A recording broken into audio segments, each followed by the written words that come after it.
എന്തോടോ? അതിന്റെ അമ്മാവനാ. വേഗം പോകാം.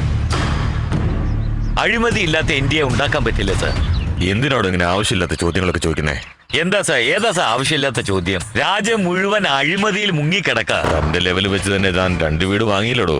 അത് തന്റെ ശമ്പളം. അതാ സാറേ ഞാൻ ചോദിക്കുന്നത്. എന്റെ ലെവലിൽ തന്നെ ഞാൻ കൈക്കൂലി വാങ്ങി 2 വീട് വാങ്ങിച്ചിട്ടുണ്ടെങ്കിൽ നിങ്ങളെ പോലെ ഉയർന്ന ഉദ്യോഗസ്ഥന്മാര് എത്ര വാങ്ങിച്ച് സെറ്റിൽ ആയിട്ടുണ്ടാവും? ആ ഒരു ആകാംക്ഷ കൊണ്ടാ ചോദിക്കുന്നത്. കാശൊക്കെ എവിടുന്ന കിട്ടുന്നെന്ന് എനിക്ക് നല്ല സംശയമുണ്ട്. എന്താ സാറേ മറുപടി ഒന്നും പറയാത്ത?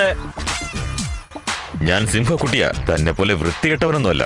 ഞാൻ അഭിമാനമുള്ളവനാ. ആ പിന്നെ എന്ത് അഭിമാനം? നിങ്ങൾ ഈ വിവാഹം കഴിക്കാൻ പോകുന്നത് നിങ്ങളുടെ ഭാവി വധു അതാ അവിടെ ഒരുത്തന്റെ കൂടെ അഴിഞ്ഞാടാ. ഇവിടെ അവിടെ വണ്ടി നിർത്തണോ? വണ്ടി നിർത്ത്. നിർത്താൻ താനെന്തോ നേരത്തെ പറയാത്തെ?